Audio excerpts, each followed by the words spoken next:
Parshas Nasso, you know, of course, is the longest Parsha in the whole Torah, clocking in at 176 verses.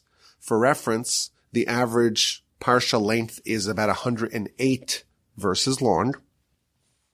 And it continues with the themes of last week. It starts off with the wrapping up of the roles, of the responsibilities of the various Levite families. So last week we had the family of Kahas, and this week it starts off with Gershon and Merari. And then we have the camp management, who's in the camp, who's out of the camp. And then we have two subjects back to back that each comprise an entire book in the Talmud. You have the Sota. This is the suspected adulteress, a woman whose husband is jealous and forbids her from secluding herself with some man, and she does it nonetheless, and we don't know what happened. Was there any adultery that happened? And the Torah delineates the whole process of the inspection of this woman to determine if she, in fact, committed adultery. And it tells us the consequences thereof. And that, of course, is the subject of a whole book of Talmud. The book of Sota discusses the subject of Sota, and that is featured in our Parsha. And then we have the Nazir, and that's going to be the subject of today's podcast. The Nazir, which is the individual who undertakes a vow, an oath to be a Nazir, which means to refrain from consumption of grapes and wine and any grape products or derivatives, to not come into contact with dead people, and to not cut their hair for typically a minimum of 30 days. And that's the period of the vow of abstinence of the Nazir. And that too has its own book in the Talmud. And then we read about the offerings of the princes for the inauguration of the tabernacle. The first 12 days of the tabernacle, you have 12 elaborate offerings offered by the princes of the 12 tribes on 12 successive days. So let's focus on the Nazir. Again, the Nazir is someone, it could be a man or a woman, who accepts a vow to be a Nazir, and the laws of that are that they have to withhold from three things for the duration of that vow. So again, typically it's for a period of 30 days. He or she must abstain from wine and grape derivatives. They cannot come into contact with dead people, similar to the law of a Kohen. A Kohen cannot participate in a funeral, cannot hang down a morgue, cannot be in an enclosure with a dead person, and haircuts and removing of any hair is prohibited. This is, of course, a very unusual constellation of prohibited behaviors, but those are the restrictions that mark the Nazir period. And our Parsha, of course, details everything that happens to the Nazir, from the acceptance of the vow to what happens in the event that the period, the duration of the vow is not completed. So, for example, in the event that someone dies in close proximity to the Nazir, so this is verse 9, the verse says that when there's a sudden death and not due to any action on their part, they just happen to have become impure, they have to start from scratch. And there's a whole process of 7 days of purification, and the 8th day of the purification, and you got to start all over. And we read about what happens after he concludes his stint as a Nazir. So really interesting and frankly mysterious subject. Now, when you study the subject, and especially when you look at the literature on this subject, we find some really incredible things about the Nazir. So first of all, in verse 8, we read, Kol Yemei Nizro, for the duration of his period of being a Nazir, Kadosh Hu Hashem, he is holy for God. He is designated for God. For the duration of his Nazirhood, this individual is elevated, is sanctified, is close to God. Now, the Midrash says something absolutely incredible, almost unbelievable. It's one of those midrashes or midrashim that I have to give you the citation, because if I just tell it to you, you'll say, oh, Rabbi Wolbe's pulling a fast one. There's no way the midrash actually says that. So I'm going to check the source to see if I'm making this up. This is in the Midrash Rabbah, in Shemos Rabbah, and it is chapter 16, and it is item number 2 in that chapter. And it's talking about the Nazir and the Sota, and it's stressing how the Nazir, even though the real problem is the wine, that's the focus, that's the emphasis of this vow of abstinence, nevertheless, he must also refrain from grapes and other grape derivatives, and tells us the Midrash as if God says the following to the Nazir. God's communicating here to the Nazir. Because you have accepted this vow to refrain from wine, I'm going to show you how you can avoid sin forever. And God said to Moshe, teach the Israelites, teach the Jewish people about the laws of the Nazir. And once a person accepts this vow, once a person adopts the laws of the Nazir, Harehu Malach, behold, this person is like an angel. And it quotes the verse, Kol Yemei Nizro, all the days of his Nazir period, Kadoshu Lashem, he is holy, he is sanctified, he is elevated to God. So when the verse says that this Nazir, for the 30 days of the duration of their Nazir period, Nazirhood as we call it here, they are like an angel.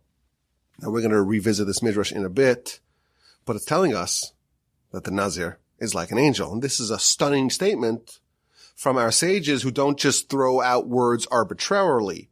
There's something very special, very transformative, very lofty about the Nazir, that he's catapulted into the spiritual stratosphere and he's like an angel.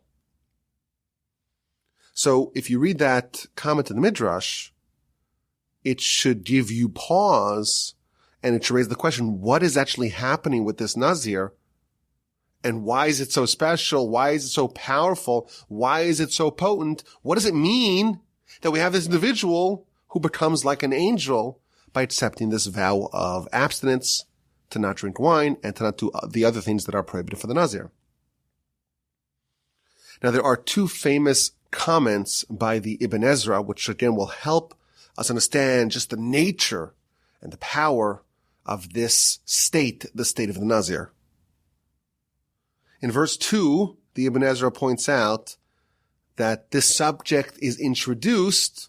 God tells Moshe, speak to the Jewish people and tell them, a man or a woman, ki yafli, lindor neder nazir lahazir lashem. When a person is mafli, to make a vow of a Nazir. What does the word yafli mean? So typically it is translated as to utter, to speak. You have to verbalize. If someone wants to become a Nazir, they have to say, behold, I am accepting the vow of a Nazir. But the word yafli, or pele, or mafli, in the various different iterations of this Hebrew word, the word also means a wonder, a pele, a wonder. Says the Ibn Ezra that when the verse tells us that someone is mafli, yafli, he becomes a Nazir, it is something so wondrous because the vast majority of the world doesn't do this. This person is bucking the trend of the masses. The majority of the world, all they want to do is follow their desires, follow their lusts. And this thing is so unique. It's like a unicorn. It's a stunning rarity. There is someone around. There is a person. There is a human who is willingly forfeiting pleasure, who is willingly denying themselves a pleasure. And that is something really wondrous. That's comment number 1 from the Ibn Ezra. Comment number 2 is on verse 7. This is chapter 6 of the book of Numbers. Part of the laws of the Nazir is that they may not come into contact with the dead. And the verse says, not to their father, not to their mother, not to their brother, not to their sister.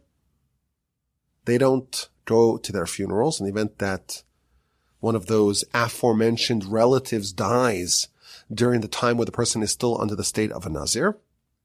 And the verse explains, Ki nezer elokav al rosho. He cannot become impure.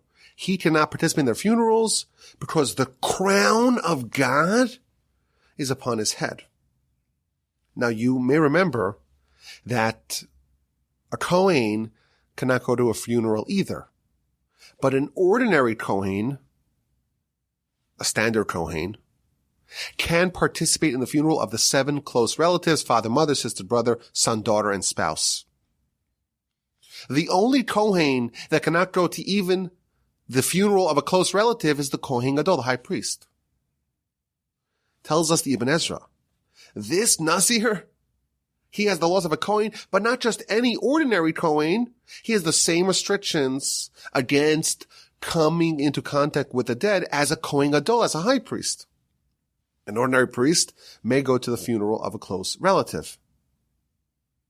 And then he explains that the justification of that is Ki nezer elakav al rosho, because the crown of God is upon his head. And he tells us that the etymology of the word Nazir is from the word nezer, which means a crown. The Nazir is crowned with the crown of God, and as a result, cannot participate in this funeral. And again, he revisits the point that he said in verse 2, because the vast majority of people, they are servants, they are subjects to their whims, to their desires, to their petty lusts. And a king who bears a crown is someone who has dominion and control. And this Nazir is called a Nazir because he becomes a king and he has a crown because he is now in control. He has dominion over his whims. And that's why it's called a Nazir.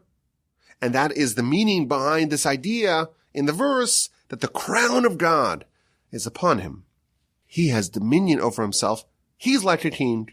He is like a high priest. And the commentators point out that this term nezer, meaning a crown, is used also to describe the Kohen Gadol, the high priest. In Parsha Emor, we read a few weeks ago, Leviticus 21:12, Ki nezer shemen mishchas alakav alav. The Kohen Gadol cannot come into contact with the dead, even for close relatives. Why? Because the crown of the anointing oil of God is upon him. Now the commentaries point out, and this may be a little bit technical, the commentators point out that if you study the 2 verses that talk about the crown of the Nazir and the Kohen Gadol respectively, they both have the term nezer, which means a crown, but with regard to the high priest, it says the crown of the anointing oil of God is upon him. Whereas when it talks about the Nazir, it says the crown of God is upon him. The emphasis of the crown of the high priest is on the oil. It's the crown of the oil, the anointing oil of God. Whereas with the Nazir, it's just directly the crown of God is upon him. Which seems to imply that the Nazir is even greater on some level than the Kohen Gadol, than the high priest. So he's lofty, he's elevated, he's like an angel, he is holy and dedicated, and designated for God. And he's even more lofty for this period than an ordinary Kohen, and even more than a high priest. And the commentators note that there's another similarity between the Kohen Gadol, the high priest, and the Nazir.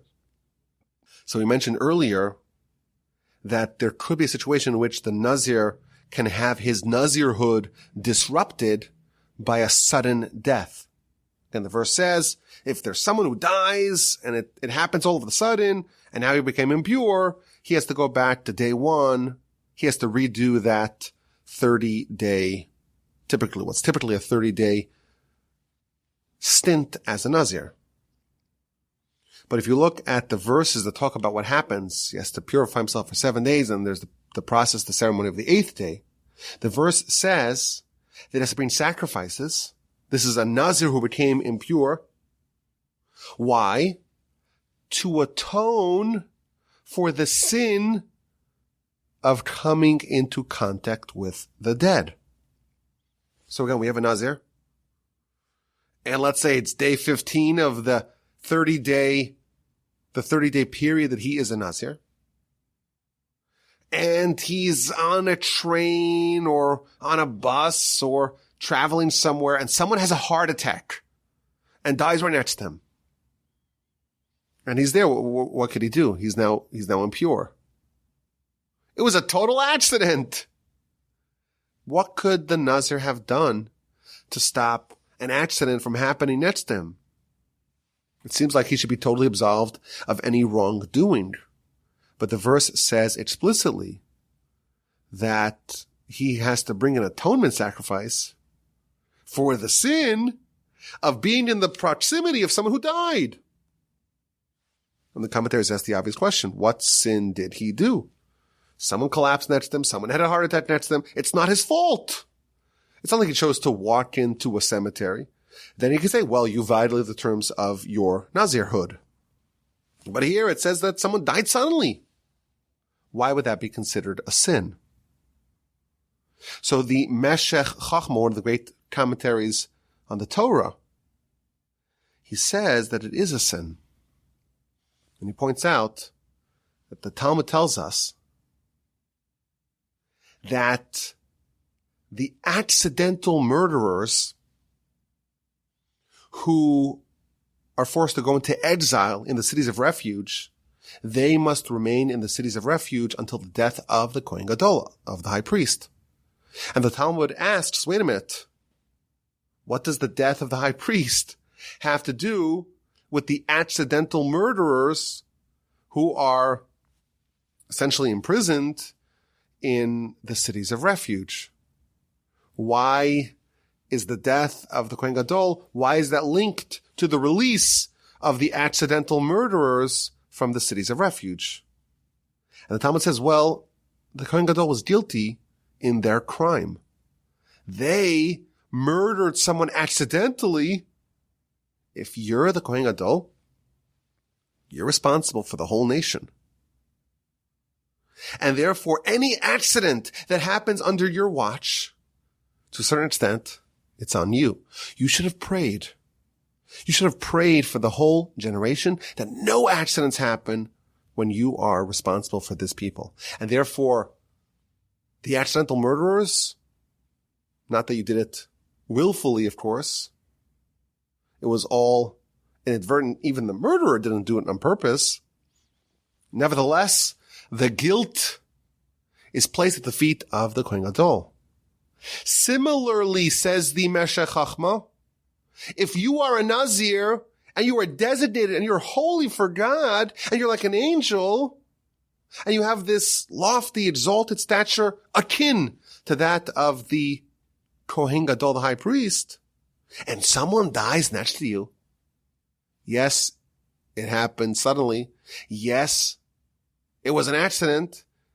And yes, you didn't do anything to bring about the person's demise. Nevertheless, it's upon you. You're guilty. And you have to bring an atonement sacrifice.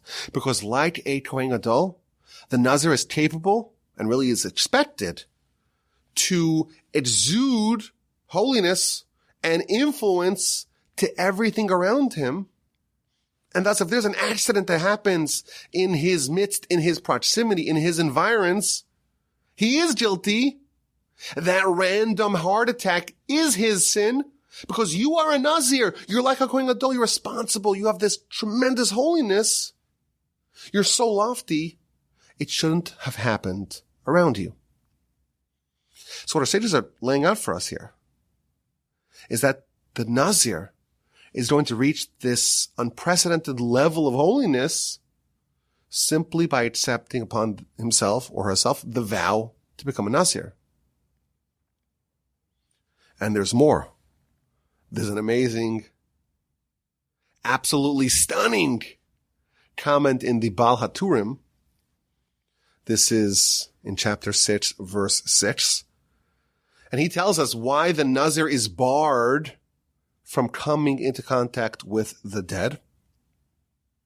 And he explains that someone who accepts the vow of abstinence of the Nazir is catapulted to such holiness that he's liable to achieve prophecy.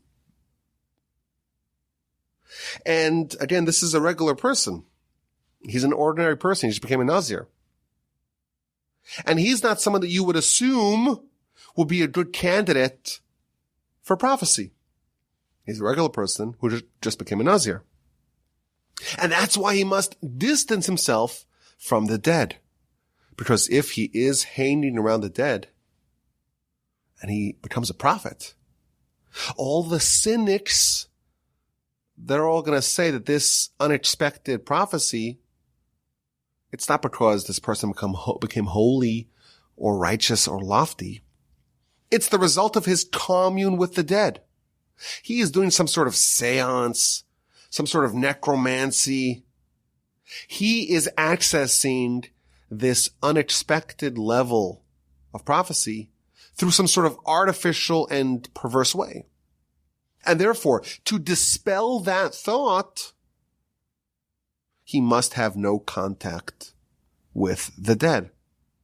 So again, we see this amazing revelation that someone who sets upon himself this vow is liable to achieve something so unexpected, so unprecedented, that onlookers will likely attribute it to some sort of sorcery, some sort of spiritual chicanery involving demons or spirits of the dead.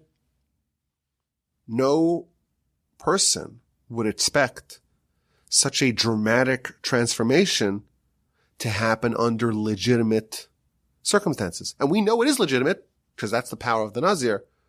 But to dispel the cynics from saying otherwise, he may not come into contact with the dead. No one can even make the claim that he received this prophecy from the dead.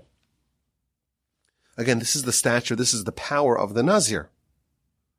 This is an ordinary person who accepts this vow to be a Nazir, and he gets this crown, a crown similar to the crown of the Kohen.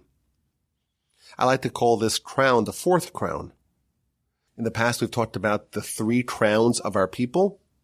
I believe we've read the immortal words of the Rambam in the Laws of Torah Study. This is chapter 3, law number 1. It talks about the three crowns that the Jewish people have been crowned with. Keser Torah, the crown of Torah.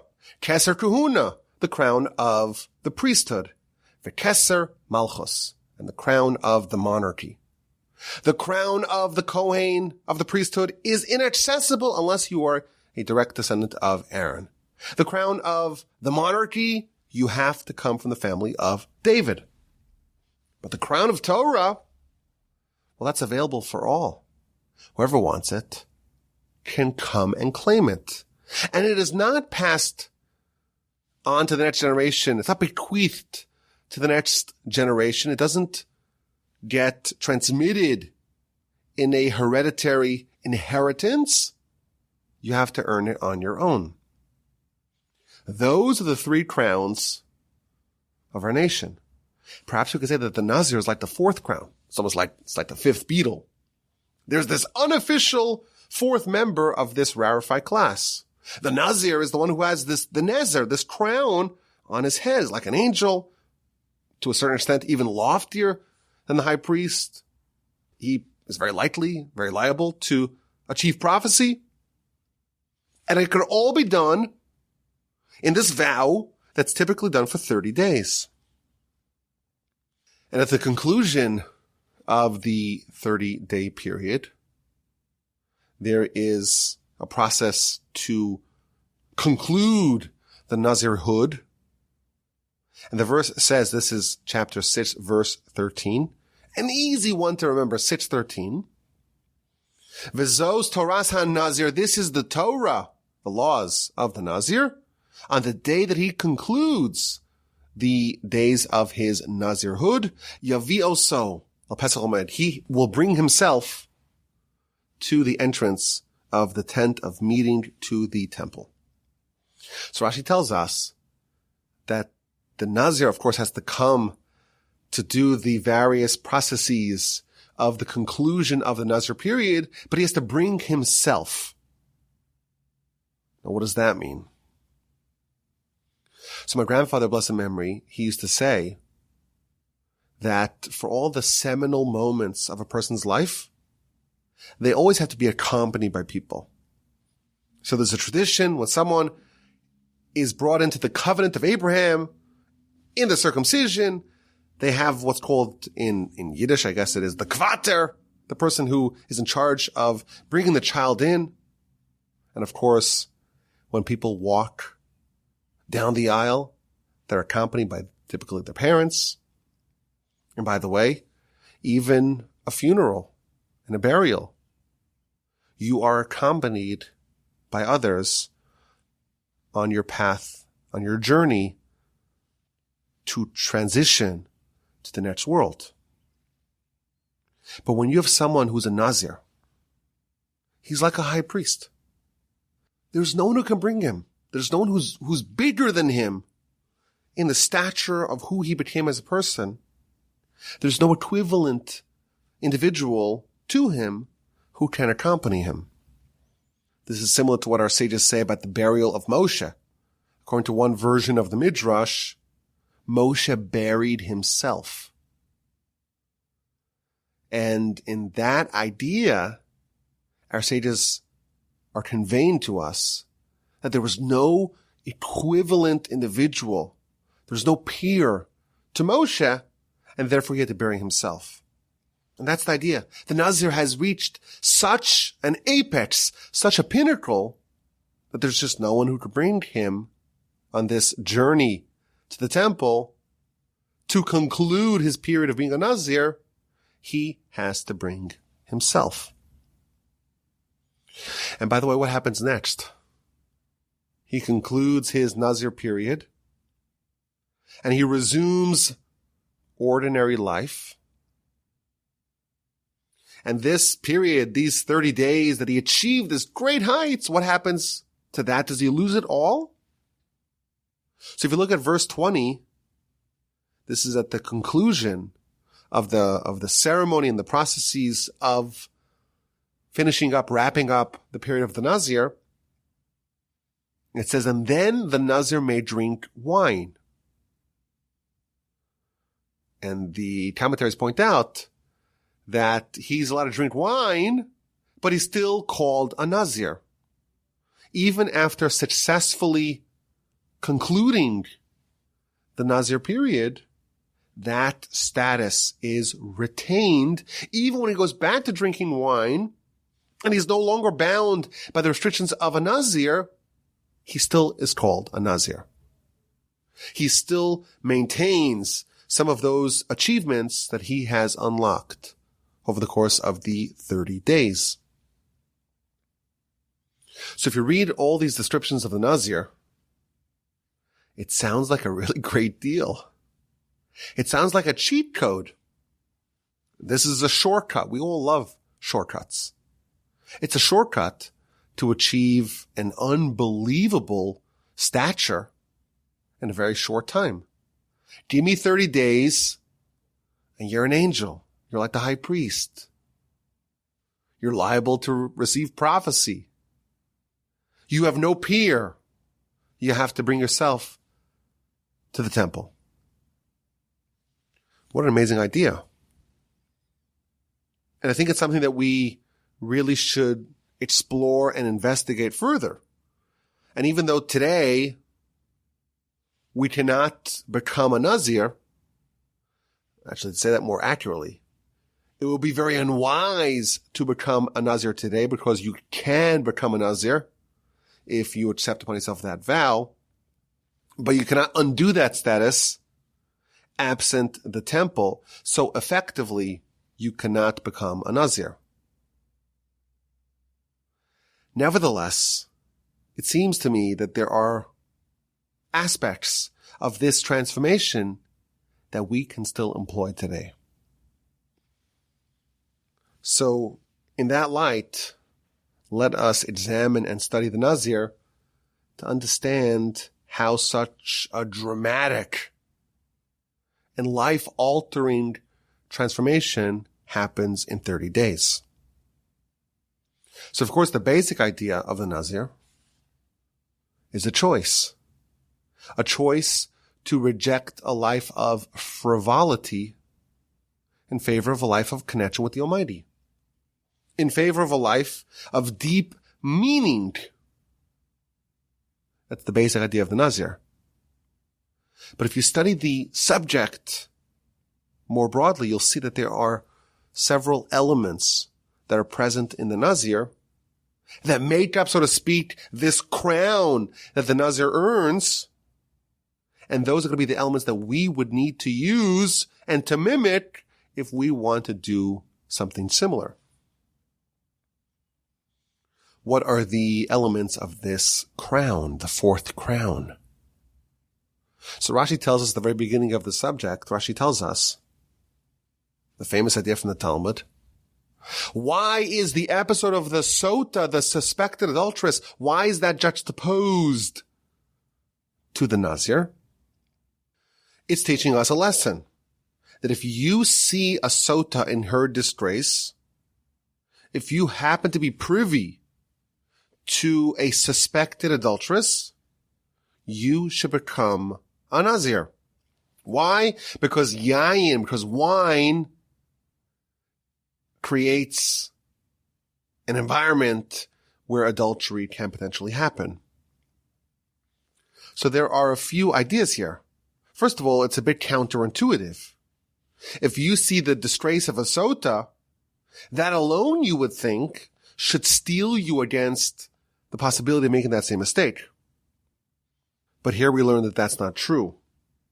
When you see a Sota in her disgrace, it's a message from God that you need to reinforce your own protective measures against such a blunder. So I think these are maybe two of the elements of the fourth crown. Number one, there is a hyper awareness of the environment that God placed you in, and an awareness of the idea that you are receiving divine messages by the things you encounter. Number two, it also demonstrates a lack of confidence in your current standing. A lot of people think, well, I'm good, I'm righteous, I'm safe.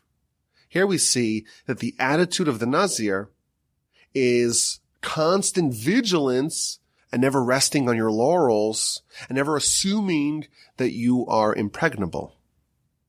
So that's number two, I would say. Number three, another critical element of this fourth crown is that the Nazir makes a decision. You know, we all like to maintain optionality. We like to have our cake and eat it too. We want to straddle the fence. The Nazir is making a decision. He is demonstrating resolve. He is saying, I am going to do something concrete to dedicate my life to God. We all have dreams. We all have ambitions and aspirations. I also think that certainly most of us have a deep realization that we're capable of immensely more than what we're currently doing. You know, we all have this sneaky, niggling feeling that we're not quite living up to our potential. We want to live up to that potential. We want to live up to Almighty's expectations of us. You may even really, really want it. But the Nazir doesn't just want it. He makes a decision. He acts. As they say, he crosses the Rubicon. He burns the boat. He makes this unbreakable vow to become a Nazir. He's not playing it safe. He's not maintaining optionality. There's no half measures. He makes a decision, the kind of ironclad resolve needed to earn the fourth crown. And part of this, I think, is a certain tenacity and resilience and grit in the event that there are hiccups. What happens when the Nazir has someone who dies in his proximity. For whatever reason, he has to start over. Part of the resolve of the Nazir is the recognition that there may be bumps in the road, and I may need to restart from square one if my efforts get torpedoed, and I'm accepting that already right now. So I would say that's another element of the Nazir, and another element of the requirements. In the event that we want to do something similar, we have to have this resolve, we have to make a decision, and we have to commit to what we are pursuing. Another hallmark of the Nazir is that he doesn't rely on fortitude. The Nazir creates structural realities that distance the Nazir from danger. Recall the midrash that we talked about earlier, the aforementioned midrash that we promised to revisit. The midrash tells us that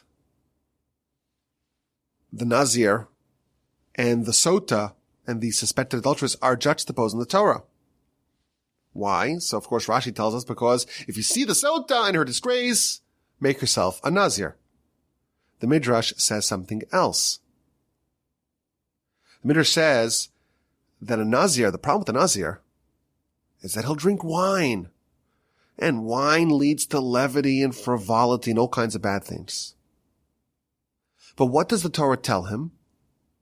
The Torah tells him, not only should you not have any wine, but avoid anything that has to do with grapes, not raisins, not dry grapes, not wet grapes, not grape derivatives. The Talmud has a great line. They tell the Nazir, don't walk near the orchard. Don't walk near the vines. Avoid anything to do with grapes. Why? Because you don't want to tempt yourself. Don't say, hey, let me look at those grapes. I'll just hold them in my hands. I'll just smell it, but I'll avoid drinking the wine. No. Distance yourself from it, and thereby you prevent even the possibility of making a blunder. And the Midrash actually connects this to the Sota. Sometimes people say, this is the words of the Midrash. A person should not say, I cannot be intimate with this woman. She's not married to me. She's married to someone else, but I could grab her. Again, words of the Midrash, not my words. We could fondle. That's okay. That's technically permitted. No, says the Midrash, that's why it's juxtaposed to the Nazir. Just like the Nazir has to avoid anything that's any way related to grapes. When it comes to matters of the Sota, anything that could even lead to in any distant possibility lead towards the danger of adultery, that all should be avoided.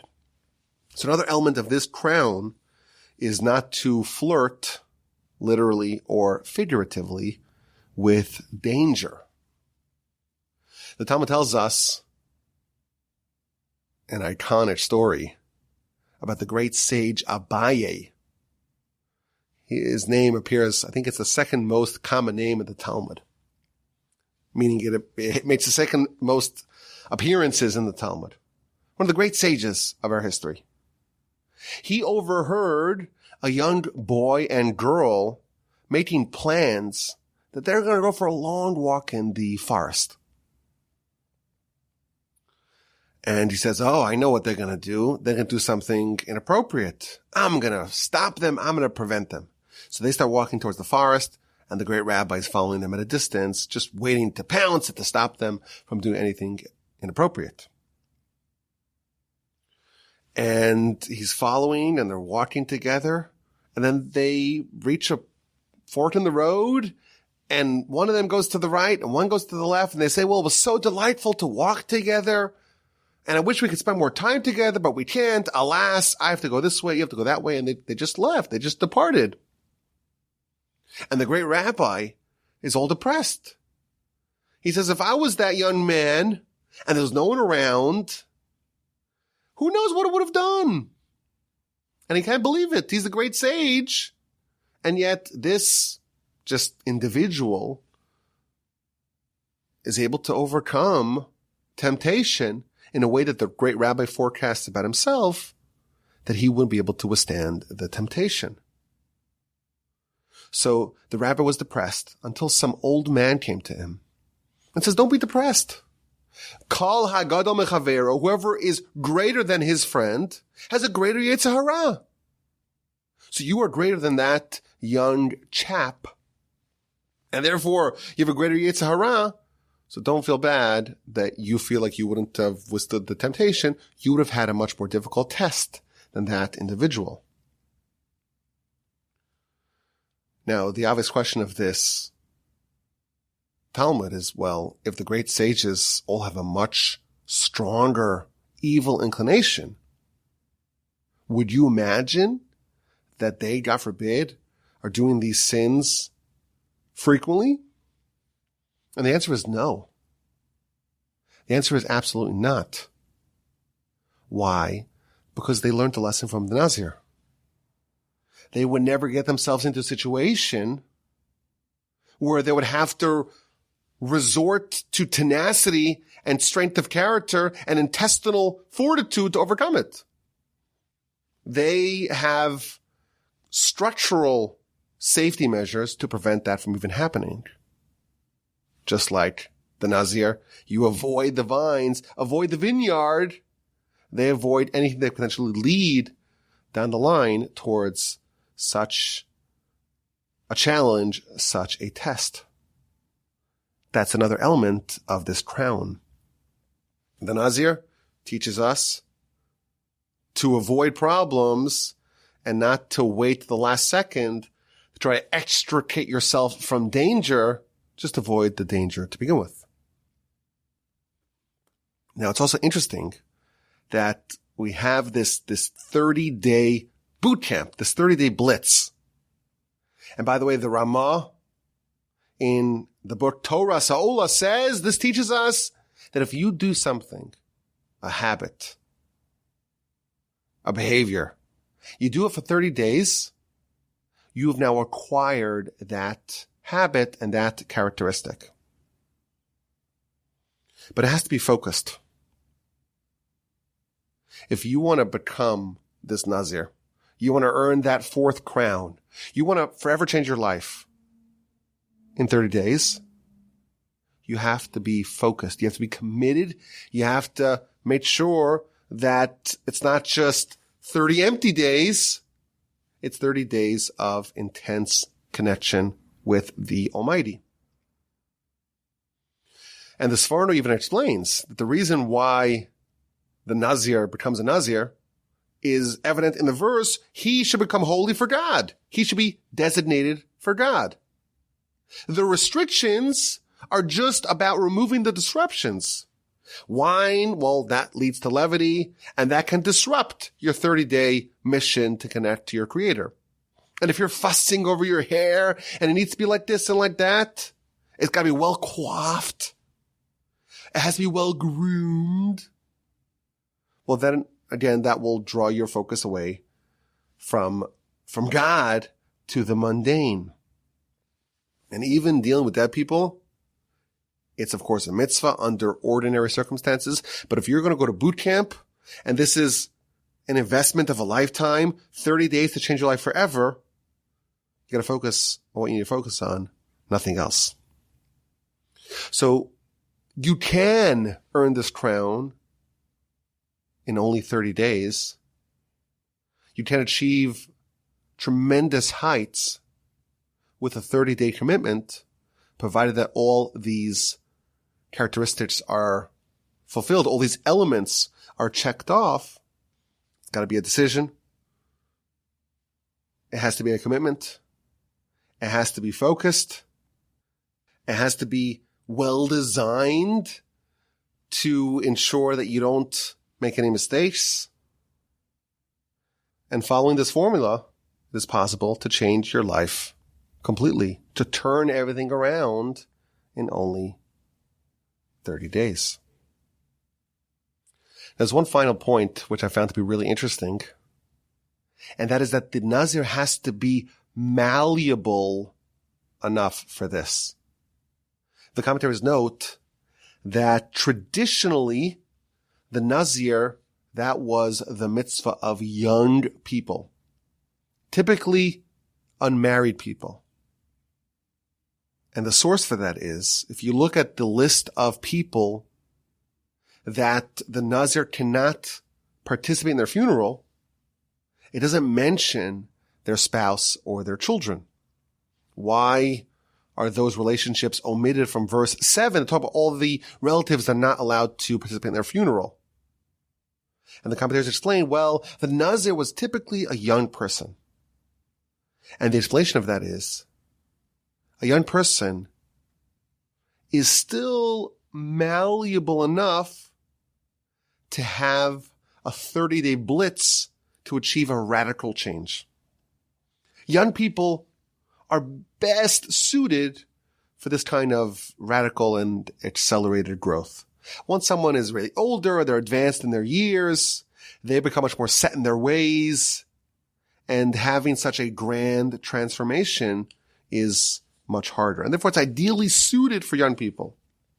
Now, just from a law perspective, mature adults can do this as well, but because the Nazir is typically the domain of the youth, it doesn't mention the spouse. But I think just for our quest, this fasting idea of our Parsha, that with 30 days, you could change your life completely, it should be noted that the younger a person is, and the more malleable and flexible they are, the likelier it is that this will, in fact, achieve its aims.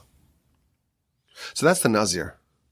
I think it's really interesting that even though it sounds like a real dream, 30 days, you change everything, turn your life around in 30 days. Interestingly, it's not encouraged. The Talmud talks about how the sages would dissuade people from taking on this 30-day challenge. And in fact, at the end of the 30 days, or the period, the duration of the Nazirhood, the Nazir has to bring a sin offering. And Rashi quotes the Talmud, why does the Nazir have to bring a sin offering? Al shetzir atzmo min hayayim, because he pained himself by abstaining from wine. And the commentators explain, Judaism were not into asceticism. It's supposed to be gratifying and rewarding. If you are in pain and you're causing yourself pain, that's not really the way. And therefore there is this carve out for the Nazir, but it's not encouraged. I was thinking maybe to suggest an idea here. You look at the words of Rashi, the Nazir has to bring a sin offering because he's pained by the loss of the opportunity to drink the wine for 30 days.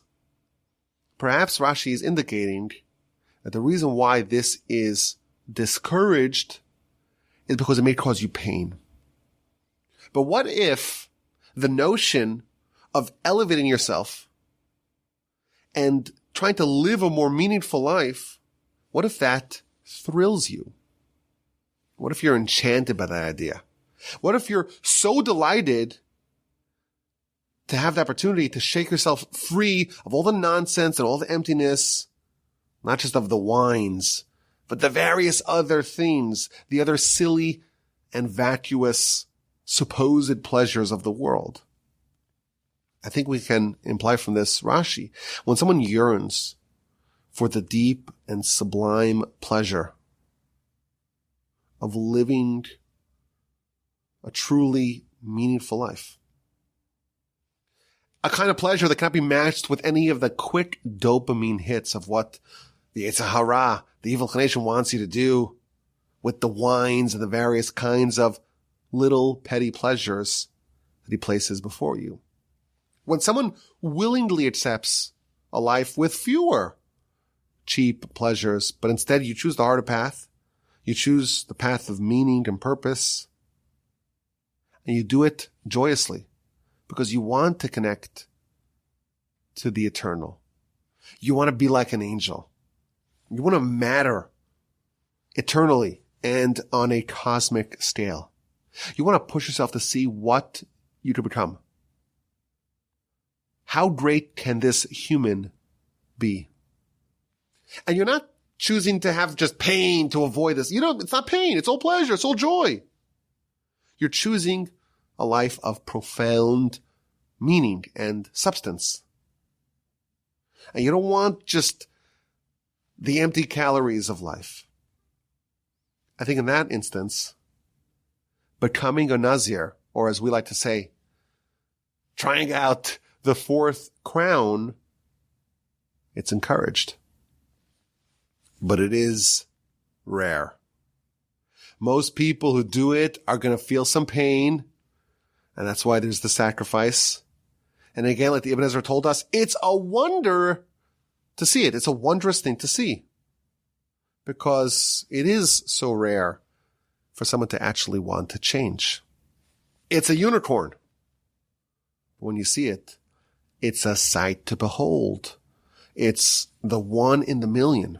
Someone who wants that crown. Most people are just satisfied with mediocrity. They don't want to make that decision. They don't want to commit themselves. They don't want to push themselves. They don't want to challenge themselves. But if we do, if we want to be crowned with the fourth crown, now we know what it takes. Let's get to this week's exquisite insight. Are you ready? The exquisite insight. When it talks about the sota, the suspected adulteress, it starts off by saying, Daber el bnei Yisrael, speak to the Jewish people and say to them, Ish, a man, kisiste ishto, when his wife acts unfaithfully. So it talks about, of course, all the laws of how a woman becomes a sota and how that situation is resolved. But Rashi asks the question, why is it ish, a man? He could have simply said, a man whose wife acts unfaithfully, or he suspects that she may have been acting unfaithfully, and then that could trigger all the laws of a sota. Says Rashi, when a woman commits adultery, she is betraying two men. Of course, one man is her husband, but one man is God. Now, of course, that sounds strange because God's not a man. Man is not a God. We know that. Rashi quotes the verse in scripture, by the song of the sea. During the splitting of the sea, or after the splitting of the sea, Jewish people erupted in song, and they said, God is a man of war. Hashem ish milchama. And of course, no one's claiming that God is a man, but there is a verse in scripture that describes God as a man of war, and that is what's being referenced over here. A woman who commits adultery, she is betraying both her husband and God, who, in a different context, is called a man of war. Now, I saw an amazing letter that my grandfather wrote, and he was writing to one of his students who was having a really hard time finding a life partner, finding someone to settle down with. And he quoted this Rashi, and he said something amazing. He says, with respect to a husband and wife and creating marital unity and harmony, God is like a man of war. And just like God was fighting for us, was warring on our behalf when the Egyptians cornered us and we were greatly imperiled, and Moshe tells the Jewish people, you don't need to fight, God is fighting for you. He will fight, and you be silent. Similarly, my grandfather wrote to this individual in this area, in the area of creating unity and harmony between husband and wife. God is fighting for us. And we need to just be quiet. We need to rely on him to wage the war, to fight the battle on our behalf. And I think this is just an amazing idea. Someone who feels despondent or depressed that they are still alone in life, this can be very comforting to know that God is fighting on your behalf. And I was thinking, if we extend this analogy a little further, the Jewish people, we didn't really split the sea, but we did walk into the sea. We still have to walk through those waters. We still take the plunge.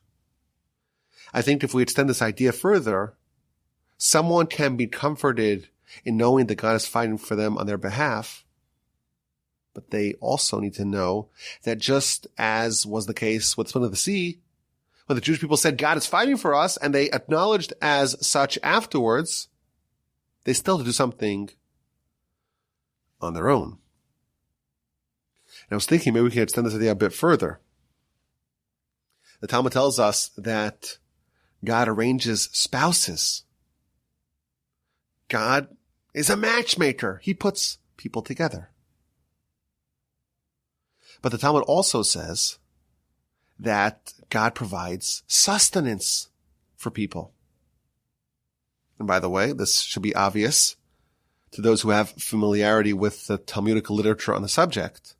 But the Talmud says that it is as hard for God to put man and woman together as it was for him to split the sea. Again, telling us that God is the same man of war, so to speak, fighting on our behalf, fighting to connect us with our better half or other half, fighting in the same manner as he was for the Jewish people when they were in danger. And the Talmud also says that it's as difficult for God to make sure that man has his sustenance as it was for God to split the sea. So again, perhaps we can suggest that we can extend this idea a bit further. God arranges a spouse for us, and he's committed to that cause.